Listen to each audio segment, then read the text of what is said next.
Ассаламу алейкум ва рахматуллахи ва баракатух. Элхамдулиллах. Аллаһ Тәаләнең рәхмәте белән Рамазан аена аяк бастык. Аллаһ Тәаләнең рәхмәте, Аллаһ Тәаләнең бәрәкәте белән мул булган ай. Аллаһ Субханаһу Тәалә нәкъ менә шушы айда безгә, мөмин мөселманнарга, ураза гамәл гыйбадәтен фарыз кылды. Рамазан аенда ураза тоту мөмин мөселманнар өчен фарыз. Һәм Аллаһ Субханаһу Тәалә бу мәсьәләне безгә Коръәни Кәрим аяты аша аңлата. Аузу биллаһи минеш шайтанир раҗим. يا أيها الذين آمنوا كتب عليكم الصيام كما كتب على الذين من قبلكم لعلكم تتقون.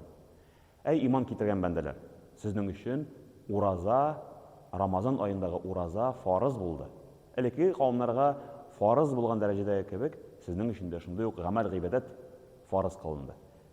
Сез шушы гамәл гыйбадәтне кылып, тәкъвалыгызны күрсәтерсез. Тәкъва булырсыз дип әйтә Аллаһ Субханаһу Тәалә. Һәм кайсы вакытта буласың дигәндә, нәкъ менә шушы Рамазан аенда, фақат Рамазан аенда гына мөмин мөселманнар өчен ураза фарыз булып тора.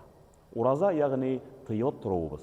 Ашаудан, эчүдән, ир-хатын мөнәсәбәтеннән, кояш чыкканчыга хәтле, таң җәелгәнчегә хәтле тукталып, кояш байганчыга хәтле тыелуыбыз безнең өчен фарыз булып тора. Рамазан аендагы уразабыз шуннан гыйбарәт.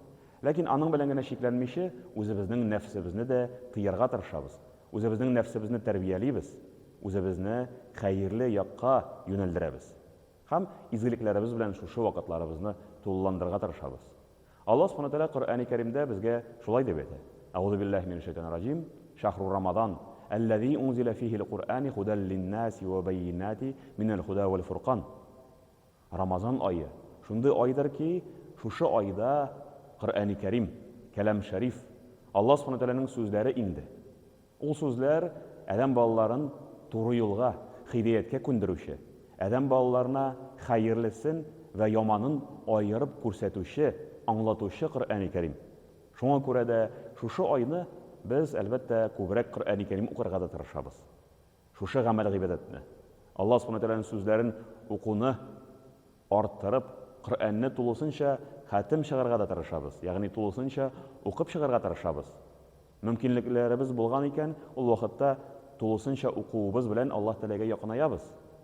Кемдә кем әле Коръәни Кәримне яхшылап укый белми икән, ул кешеләр өчен белгән сүрәләрен күбрәк укырга киңәш ителә. Пәйгамбәребез Мөхәммәд Мустафа саллаллаһу алейхи ва саллям күрсәткәнчә, шушы гамәл гыйбадәтне арттырырга тырышабыз. Һәм әлбәттә, бу айда Аллаһ Субханаһу Тәаләнең рәхмәте иңе. Аллаһ Субханаһу Тәаләнең рәхмәт көннәре. Әнә Пәйгамбәребез саллаллаһу алейхи ва саллямның килеп җиткән хәбәрләрдән дә беләбез. Рамазан аеның беренче 10 көне ул да булса рәхмәт көннәре. Икенче 10 көне мәгъфирәт, ягъни гөнаһлардан катылу, гөнаһларыбызның гафу ителү көннәре. Һәм соңгы 10 көне ул да булса уттан нәҗат. Беренче 10 көннәренә аяк бастык. Бу көннәр вакытлыча. Уза да китә. Аллаһ Субханаһу Тәалә үзе дә әйтә: "Аяман мәгъдудат", санаулы көннәр дип әйтә. Шуңа күрә дә бу көннәрне гафләттә булмыйча, бу көннәрне уяу булып, гамәл гыйбадәттә, уразада, изге гамәлләребезне арттырып, тормышыбызны алып барыйк. Аллаһ Субханаһу Тәалә үзенең рәхмәтенә, үзенең ризалыгына ирешергә насыйп итсен. Рамазан айларыбыз мөбарәк булсын.